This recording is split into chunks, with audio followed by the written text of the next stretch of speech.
Assalamualaikum dan salam keluarga Malaysia. Berita perdana edisi Rabu 14 September 2022. Saya Nurul Dainawai. Dan juga saya Ivan Tuh. Berikut paparan utama malam ini. Lebuh Raya Suka, kurangkan kesesakan dan pendekkan masa perjalanan di Lembah Kelang.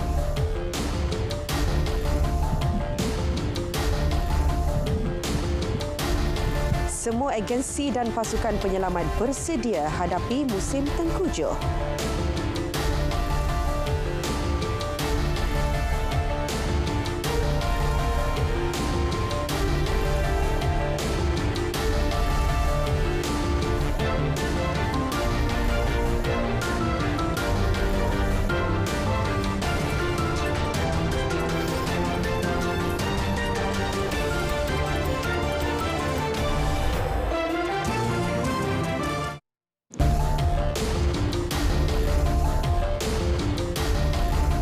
Yang di-Perdana Agong Al-Sultan Abdullah Riayatuddin Al-Mustafa Billah Shah dan Raja Permaisuri Agong Tunku Hajah Azizah Aminah Maimunah Iskandariah akan mewakili Malaysia ke istiadat pemakaman negara Ratu Elizabeth II. Istiadat berkenaan dijadual berlangsung di London pada 19 September.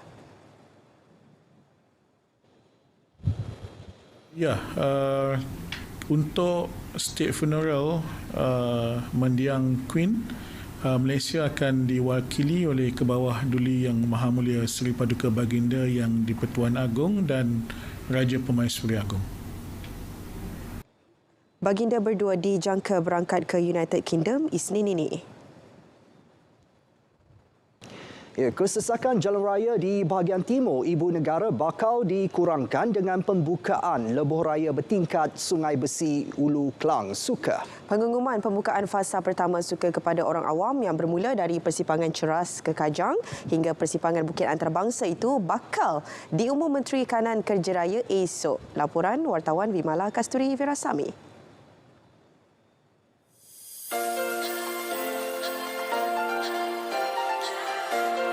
Panjang laluan bagi fasa pertama lebuh raya Suka ini adalah 16.6 km berbanding keseluruhannya 57.7 km. Lebuh raya dengan 90% bertingkat dan 10% di atas tanah mempunyai 3 lorong untuk setiap 2 hala dengan 3.5 meter lebar setiap lorong. Beberapa faedah ataupun kelebihan lebuh raya Sungai Besi Ulu Klang ini ialah dia juga bersambung dengan beberapa jaringan lebuh raya yang lain, di antaranya iaitu lebuh raya Ampang Kuala Lumpur, laluan kecemasan ataupun emergency lane yang berukuran 3 meter ya, di kedua-dua belah lebuh raya. Apabila lebuh raya ini dibuka, aliran trafik harian Suka dijangka meningkat 80,000 kenderaan. Antara keunikan lebuh raya Suka, terdapat aliran helikoidal pertama di Malaysia dan struktur jejambat lebuh raya tertinggi pada paras 56.4 meter. Setakat Ogos lalu, kemajuan projek telah mencapai kadar 98%. Secara keseluruhan, Suka akan disiapkan pada suku pertama tahun depan. Jumlah keseluruhan kos pembinaan melibatkan 5.7 bilion ringgit. Lebuh raya Suka ini mula dibina pada Ogos 2016 dan panjang laluan utama adalah 24.4 km. Apabila siap dibina, dijangka akan mengurangkan kesesakan lalu lintas 36% di Jalan Ampang dan 30% di MRR2. Vimala Kasturi Virasami, RTM.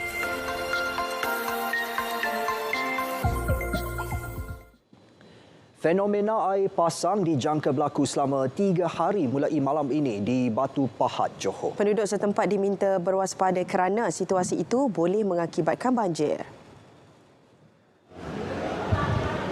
Kita menyeru kepada semua penduduk-penduduk kawasan tanah rendah supaya dalam keadaan sedia, jika diarahkan berpindah, hendaklah berpindah dengan segera. Saya menyeru mereka supaya jika nampak keadaan air naik, hujan lebat, terus saja datang ke pusat pemindahan sementara ini.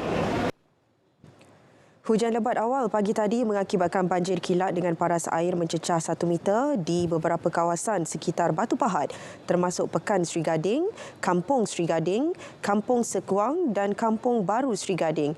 Setakat 7 malam tadi, 83 penduduk terjejas daripada 20 buah keluarga ditempatkan di satu PPS, iaitu Sekolah Menengah Kebangsaan Sri Gading.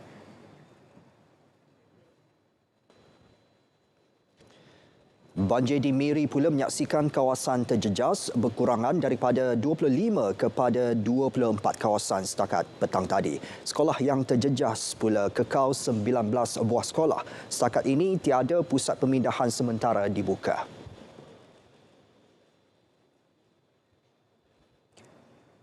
Penduduk di pesisir pantai di Selangor juga diingatkan sentiasa berwaspada susulan fenomena air pasang besar dijangka berlaku sekali lagi hujung bulan ini.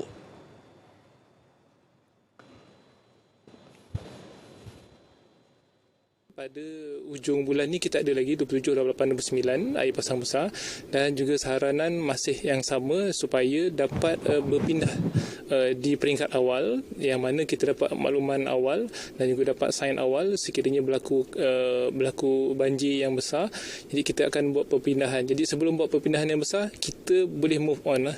Maksudnya move on kena pindah segera sebelum air itu meningkat lebih banyak. Jabatan Bomba dan Penyelamat Malaysia melakukan pemantauan berterusan terutama di kawasan berisiko banjir. Berdasarkan tinjauan fenomena air pasang di kawasan terlibat baru-baru ini, tiada limpahan air besar berlaku meskipun paras air laut melebihi 5 meter. Sementara itu, kesiapsiagaan Jabatan Kebajikan Masyarakat bagi menghadapi banjir pada musim tengkujuh mencecah 90% dan dijangka selesai awal Oktober. Persediaan antaranya meliputi pusat pemindahan sementara dan depo simpanan keperluan bencana.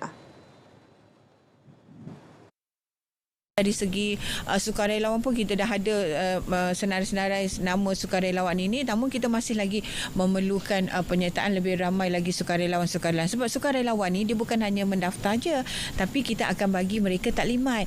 Kita akan beri mereka pengkhususan bagaimana cara bila nak membantu di pusat banjir, di pusat pemindahan sementara yang berkaitan dengan mangsa banjir dan sebagainya.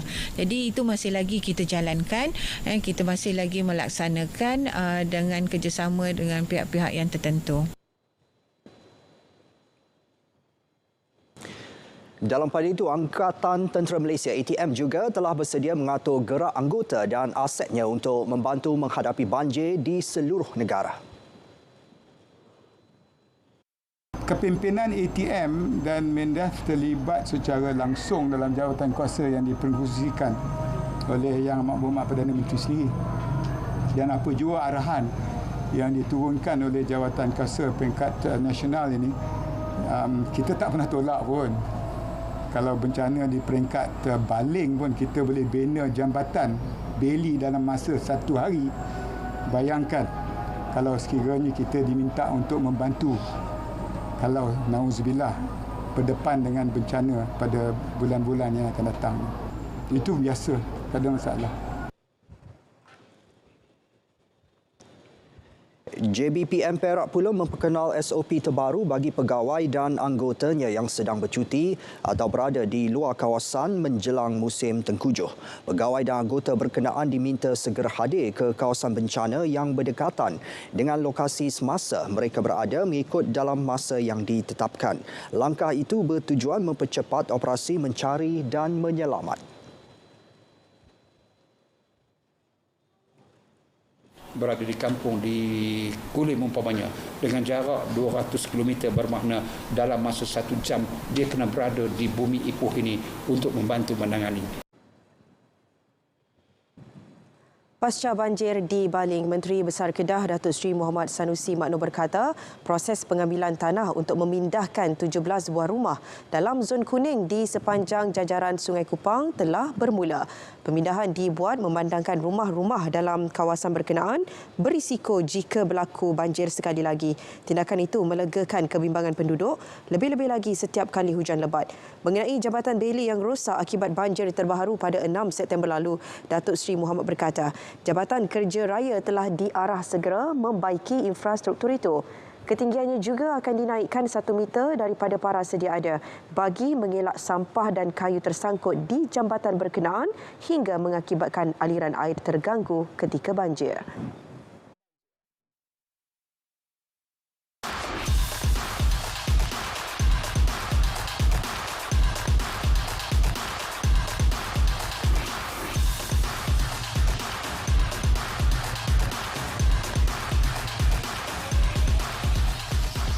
Perniagaan anda, keutamaan kami. Tunggu apa lagi? Jom iklankan produk anda di RTM hari ini. Scan kod QR Tertera atau hubungi kami untuk maklumat lanjut. RTM, teman setia anda.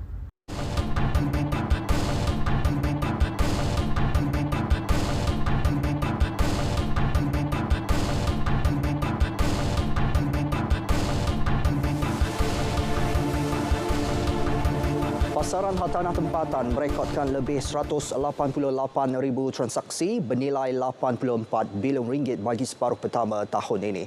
Jumlah itu meningkat 30% berbanding bilangan dan nilai transaksi untuk tempoh sama tahun sebelumnya. Kesemua subsektor hartanah mencatat peningkatan bilangan serta nilai transaksi bagi tempoh berkenaan.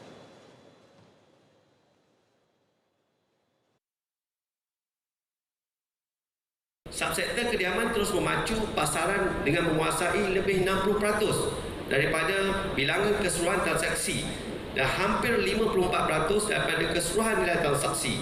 Ini diikuti oleh subsektor pertanian dengan share hampir 22.1% dari segi bilangan, manakala subsektor perdagangan di tempat kedua dengan share 16.6% daripada segi nilai transaksi.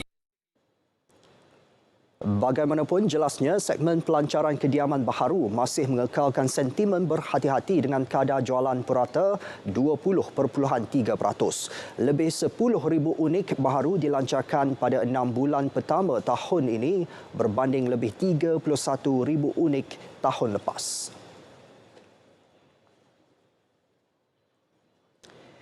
Tiada yang terkecuali melanjutkan pelajaran ke institusi pengajian tinggi akibat masalah keuangan. Itu komitmen utama Perbadanan Tabung Pendidikan Tinggi Nasional PTPTN dengan menyediakan pembiayaan pendidikan khusus kepada pelajar golongan B40. Ini secara tidak langsung mendorong mereka memperbaiki taraf kehidupan menerusi pendidikan, seterusnya berbakti kepada masyarakat dan negara. Perinciannya bersama wartawan Syamimi Saripan. Sejak ditubuhkan pada 1997, PTPTN telah membantu 3.67 juta pelajar melanjutkan pengajian ke IPT dengan jumlah pinjaman yang telah dikeluarkan sebanyak 67.03 bilion ringgit. Pembiayaan besar itu jelas membuktikan peranannya sebagai talian hayat kepada pelajar bagi tujuan pendidikan sekaligus menjadi tonggak kejayaan pembangunan modal insan negara. Menurut Ketua Eksekutif PTPTN Ahmad Dasuki Abdul Majid, ini selaras hasrat kerajaan melahirkan graduan berkualiti yang memenuhi keperluan industri. Hasrat PTPTN juga sebenarnya dengan pendidikan, kita berhasrat untuk peminjam-peminjam ini atau pelajar-pelajar ini dapat mengubah nasib keluarga mereka, dapat meningkatkan taraf ekonomi keluarga mereka dan dapat keluar daripada kepompong kemiskinan dengan pendidikan. So inilah hasrat utama PTPTN, kita nak pastikan ibu bapa yang anak-anak mereka mendapat tawaran kemasukan ke universiti tidak perlu rasa bimbang, tidak perlu rasa risau untuk menyediakan keuangan bagi membolehkan anak mereka meneruskan pengajian di universiti. PTPTN akan membantu memastikan masalah bebanan keuangan ini dapat diatasi dengan pinjaman oleh PTPTN. Pelbagai usaha diteruskan bagi memastikan ibu bapa mempunyai perancangan kewangan untuk masa depan anak-anak. Ini termasuklah pengenalan skim simpanan pendidikan nasional simpanan SSPN yang bertujuan menanam budaya menabung dalam kalangan ibu bapa bagi tujuan pendidikan tinggi. Platform yang terbaik oleh rakyat Malaysia untuk memulakan penambungan bagi memastikan apabila anak berusia 18 tahun mendapat peluang masuk ke universiti nanti, telah ada satu tabungan pendidikan yang disediakan oleh ibu bapa mereka. Sama ada ibu bapa mereka masih ada lagi ataupun mungkin ibu bapa telah tiada tetapi ada satu tabungan yang disediakan untuk anak-anak bagi tujuan pendidikan tinggi.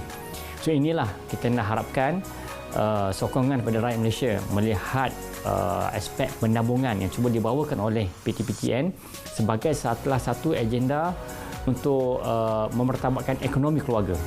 Instrumen ini menunjukkan sumbangan dan jasa PTPTN merealisasikan cita-cita dan impian ibu bapa memastikan anak-anak mendapatkan pendidikan tanpa ada yang ketinggalan.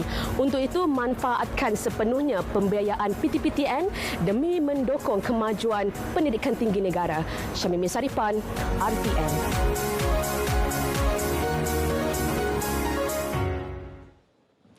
Baik, seperti biasa, setiap Rabu kita ikuti harga runcit petrol dan diesel mingguan berkuat kuasa tengah malam ini sehingga 21 September.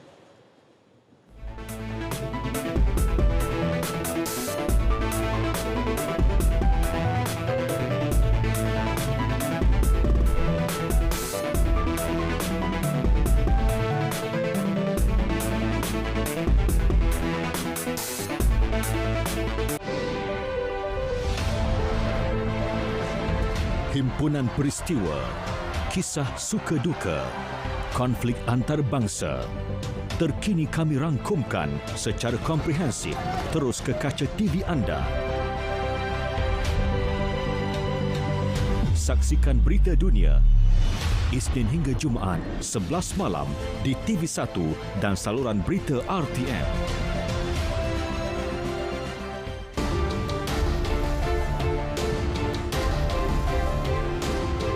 Presiden Akademi Sains Malaysia ASM kelima, Profesor Emerita Datuk Dr. Asma Ismail dilantik sebagai Penasihat Sains, Teknologi dan Inovasi STI Negara berkuat kuasa 23 Jun. Perdana Menteri Datuk Seri Ismail Sabri Yaakob menerusi kenyataan memaklumkan pelantikan itu adalah satu usaha untuk mengukuhkan tadbir urus kerajaan dalam bidang berkenaan. Penasihat STI Negara bertanggungjawab mengemukakan dasar, strategi, prosedur dan langkah-langkah bagi meningkatkan pencapaian dan kelestarian negara dalam bidang STI. Beliau turut berperanan untuk mengukuhkan hubungan di antara kerajaan dan saintis serta organisasi sains di dalam mahupun luar negara. Pengalaman Profesor Emerita Datuk Dr. Asma selama lebih 30 tahun dalam bidang sains sehingga ke peringkat antarabangsa akan menjadi sumber rujukan kerajaan dalam menyelesaikan pelbagai isu-isu semasa dengan lebih berkesan. Pada 24 Mac, beliau telah menerima anugerah Tokoh Akademik Negara ke-14.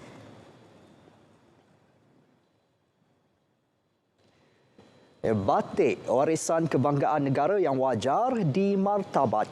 Ia menjadi elemen penyatuan dalam eratkan hubungan masyarakat majmuk di Malaysia sejak sekian lama. Betul, dan Nur Idayu Dahlan, rakan wartawan, menyingkap keunikan batik yang tidak lapuk ditelan zaman.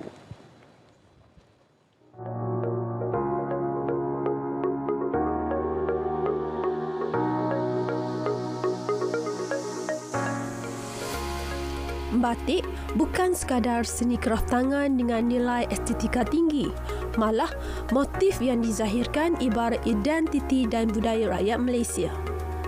Selayaknya, ia menjadi hasil kraf tekstil yang terus mendapat sambutan untuk kegunaan harian atau acara tertentu sebagai busana, hadiah dan dekorasi.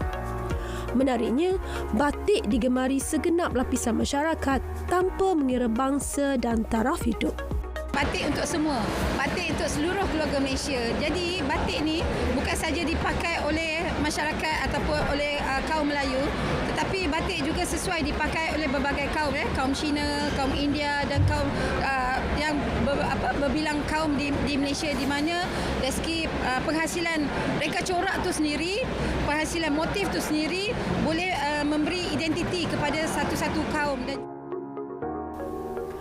Jika diteliti dengan lebih mendalam, batik bukan hanya selembar kain. Sejarah perkembangannya di benua Asia dan Afrika membuktikan wujud perkongsian budaya antarabangsa sejak ratusan tahun. Malah, batik menjadi simbolik ikatan yang memperkukuh perpaduan masyarakat. Jadi kalau batik tu memang dari kecil lagi lah. Ya, saya orang kata memang beli produk-produk batik. Mungkin juga disebabkan oleh mak bapak saya pun beli batik. Jadi saya pun terikut jugalah cara tu. Selain daripada kita nak promote Malaysia ni, kalau kita lihat batik ni sebenarnya dia ada pelbagai kualiti. Dan setiap negeri masing-masing ada dia punya keunikan dia. Kita tidak boleh kata yang itu lebih baik daripada ini. So secara keseluruhannya batik itu sesuai digunakan oleh semua lapisan masyarakat di Malaysia. Walaupun setiap kaum memiliki pakaian tradisionalnya sendiri, batik tidak dilupakan. Peredaran masa nyata tidak menjejaskan nilai seninya kerana sentiasa relevan hasil inovasi terkini. Justru, rakyat Malaysia bertanggungjawab untuk sama-sama memelihara warisan seni dan budaya pemakaian batik. Sekaligus memartabat dan memperkasa industri batik negara sebagai lambang identiti kebangsaan.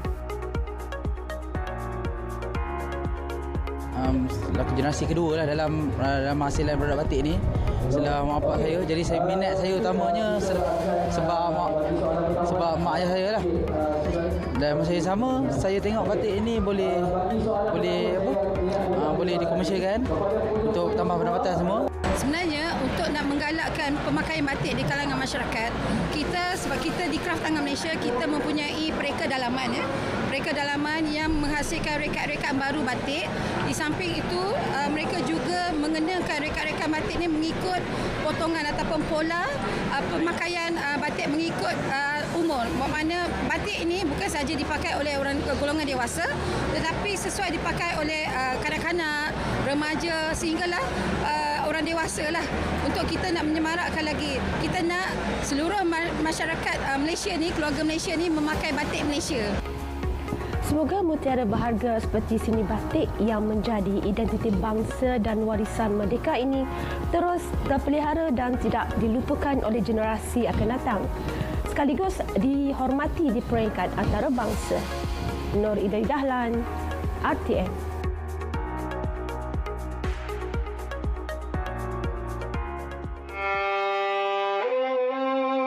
Inilah warisan daripada nenek moyang kita.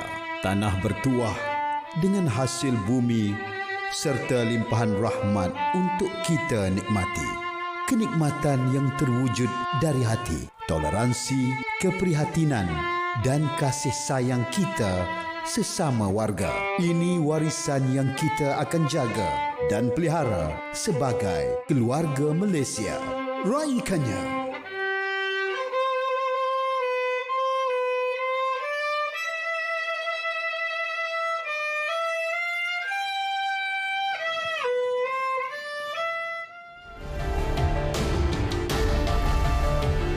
Perdana kita teruskan dengan edisi sukan. Kita bersama rakan penyampai Azam Hussein. Silakan Azam. Kontingen Johor Melaka genggam emas.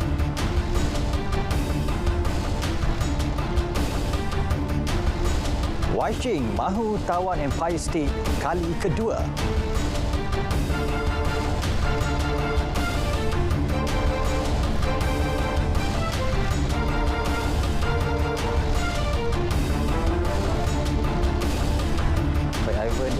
Terima kasih. Assalamualaikum dan salam keluarga Malaysia.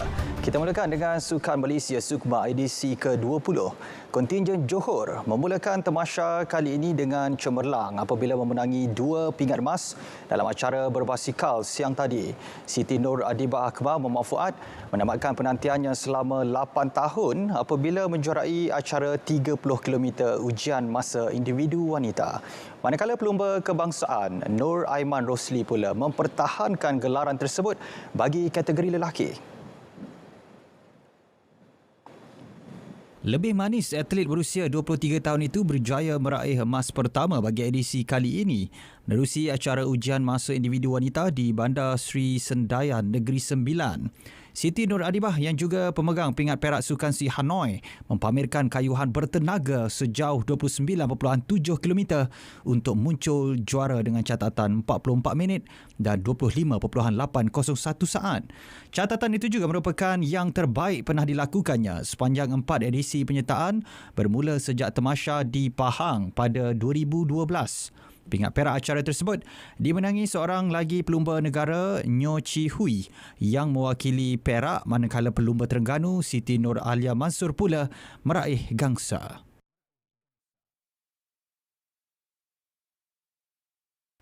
Dalam pada itu, seorang lagi pelumba Johor, Nur Aiman Rosli, menepati ramalan menggenggam pingat emas kedua peribadinya pada Tamasya Sukma. Beraksi dalam acara kegemarannya, Nur Aiman mencatat 53 minit 8.865 saat untuk memastikan pingat emas kedua Johor dalam acara 30 km ujian masa individu lelaki. Ini penampilan terakhir buat pemenang pingat gangsa Sukan Si Hanoi itu selepas 4 penyertaan bermula pada edisi 2014 di Perlis. Saudara, sebentar tadi telah masuk waktu solat fardu Isyak bagi Kuala Lumpur dan kawasan-kawasan yang sama waktu dengannya. Selamat menunaikan solat fardu Isyak. Baik, sementara itu, skuad Wushu Melaka pula mendominasi hari pertama Sukan Malaysia tersebut dengan merangkul 2 pingat emas menerusi acara Nan Chuan lelaki dan Taijijian wanita. Emas acara Nan Chuan lelaki dimenangi Brian T. Kaiji yang mengumpul 9.59 mata, menewaskan atlet Johor Chan Shi Weng yang mengumpul 9.57 mata. Manakala pingat gangsa milik James Hugh Jian Chen juga dari Melaka. First saya nak masuk national team dan saya harap saya boleh represent Malaysia ke SEA Games atau Asian Games. 3 acara, ada 2 lagi esok dan esok. Acara apa ya? Nantau dan Nangkun. Sementara itu, dalam acara Taijijian wanita, emas turut dibawa pulang atlet Melaka Sydney Chin Si Chuan yang mengumpul 9.6430 mata, menewaskan atlet Selangor Mandy Sibel Chan. Pingat gangsa pula menjadi milik Yung Arifah Khairul Wok dari Sarawak. Saya tak mau pressure saya. So, goal hari ini pun macam tak dijangka lah. Ya, bukan tak jangka lah. Kalau saya buat baik-baik, mesti ada medal lah. Esok, Sydney bakal beraksi dalam acara Taji Chuan kategori wanita di sebelah pagi. Masih mengenai Sukma 2022, berbaki kurang 2 hari sebelum Tamasya membuka tirai, Kem Rugby Terengganu kini memasuki fasa terakhir program latihan sebelum bertolak ke gelanggang pertandingan. Persatuan Rugby Negeri Terengganu PRNT selaku pemegang taruh utama Sukan Rugby Negeri ini mengambil inisiatif dengan membuat kelainan daripada rutin harian program latihan dalam usaha mempertingkatkan lagi motivasi pemain mereka. Menurut timbalan Yang di-Pertua PRNT, Cik Muhammad Zulkarnain Abdul Wahab, langkah ini diambil bagi merapatkan jurang komunikasi antara pemain bersama barisan pengurusan pasukan. Saya inilah masa terakhir kita untuk bondingkan mereka dengan sedikit kata-kata hikmah kepada mereka untuk mereka berjuang memartabatkan rugby untuk negeri Terengganu khususnya lah, dan untuk diri mereka sendiri amnya. Dan bila kita bertanya pada mereka, mereka semua teruja untuk menyumbang sesuatu kepada Terengganu lah. Program latihan berintensiti tinggi yang telah bermula sejak Sukma Perak 2018 itu berakhir semalam dan dilihat mampu menguatkan mental dan emosi pemain rugby Terengganu. Pada edisi kali ini, skuad rugby Terengganu meletakkan misi merampas semula pingat emas selepas hanya memenangi Perak ketika edisi 2018.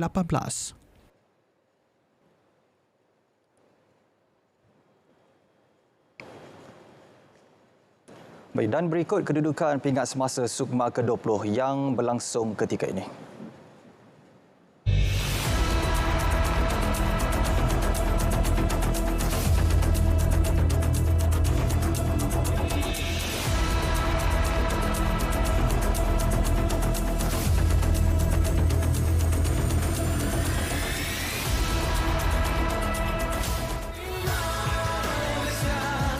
Sukan Malaysia Sukma 2022 edisi ke-20.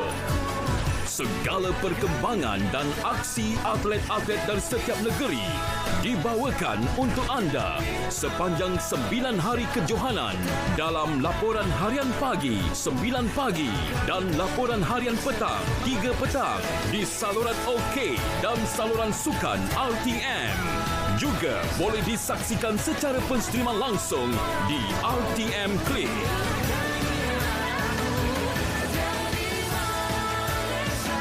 Bersama RTM, penyiar rasmi Sukan Malaysia 2022. Pelari menara nombor 1 dunia, Soh Wai Ching, tekad mengekalkan gelaran dunia dengan sekali lagi menawan menara Empire State setinggi 86 tingkat di Amerika Syarikat pada 6 Oktober depan.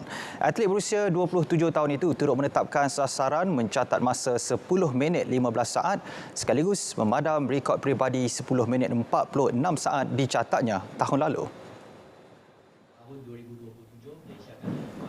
Jelas Wai Ching, misi menawan menara yang mempunyai 1,576 anak tangga itu amat penting bagi mengekalkan gelarannya sebagai pelari menara terbaik dunia ketika ini. So, 2 minggu ni memang sangat penting bagi Wai Ching. Memang 2 minggu yang intensive training. Sebab lepas ni ada 4 pertandingan dalam 9 hari di Amerika Syarikat. So nak 4 pertandingan ni Wai Ching nak menang semua, dan yang paling penting bagi Wai Ching adalah pertandingan di New York pada 6 hari bulan Oktober, yang tu Empire State Building Run Up. So yang tu memang Wai Ching nak defend title dan juga improve Wai Ching punya time. Beliau berkata demikian selepas majlis menandatangani memorandum penajaan MOU bersama Majlis Bandaraya Petaling Jaya. Dalam MOU tersebut, Wai Ching menerima tajaan RM100,000 selama setahun bagi menampung kos penyertaannya ke kejohanan antarabangsa.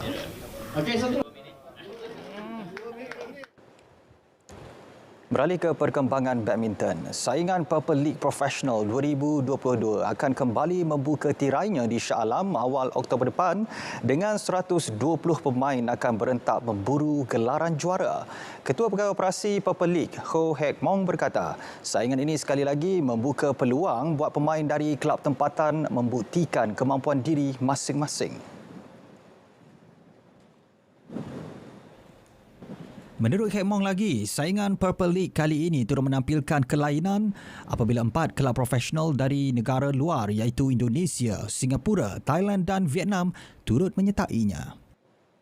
Dapat meningkatkan pemain-pemain tempatan, macam pemain-pemain dari klub masing-masing pun klub yang bagus.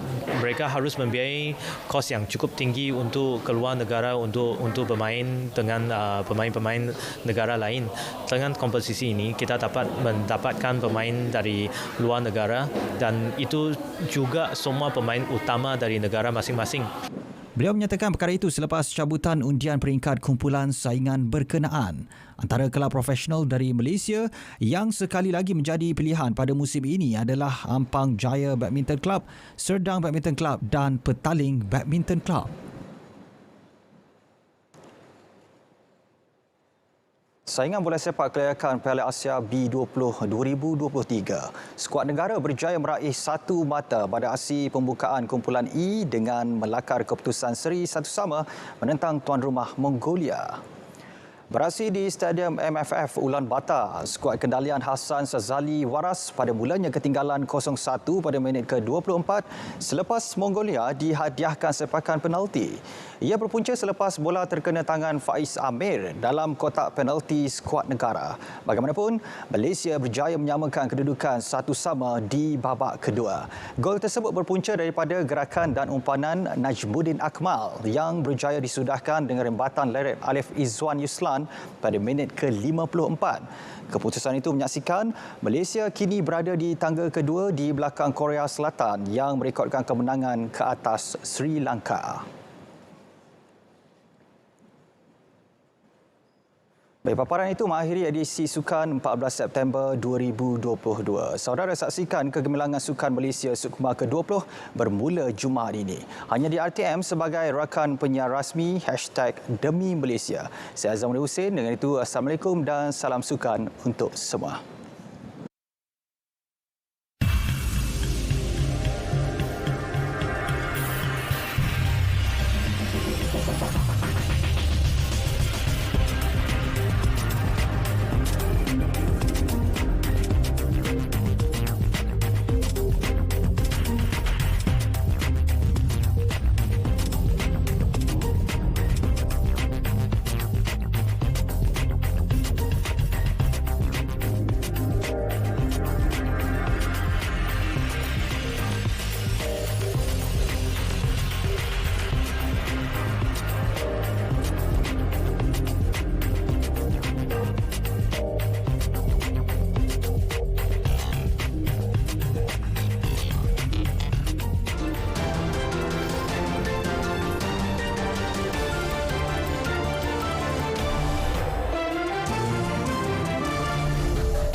Kegairahan seorang lelaki bersuah foto bersama ikan yang ditangkap berubah menjadi penyesalan. Mengapa kita dapat saksikan berlakunya penyesalan di situ?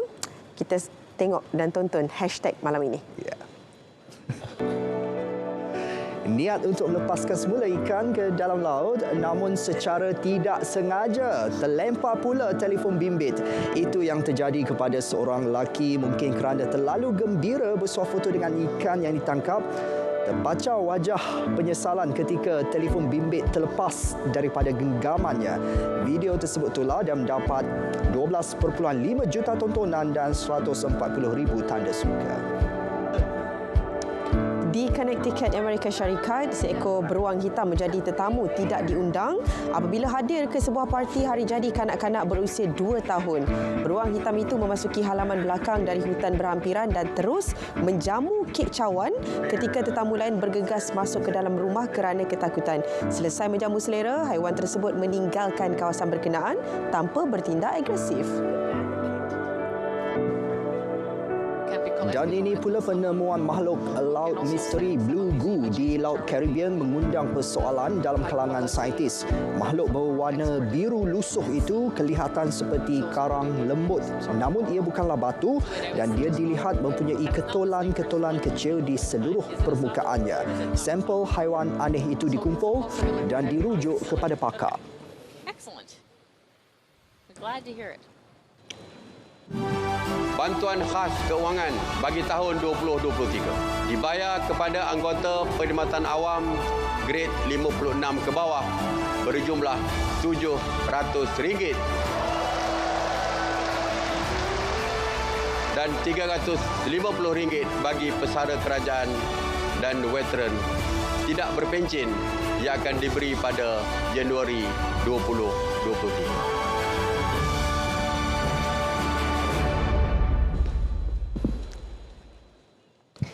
Berita perdana 14 September 2022 berakhir di sini. Dapatkan perkembangan sahih sepanjang masa melalui portal berita.rtm.gov.my. Semarakkan sambutan Hari Malaysia, mari kita sama-sama kibarkan jalur gemilang. Dengan ini, Assalamualaikum. Salam keluarga Malaysia.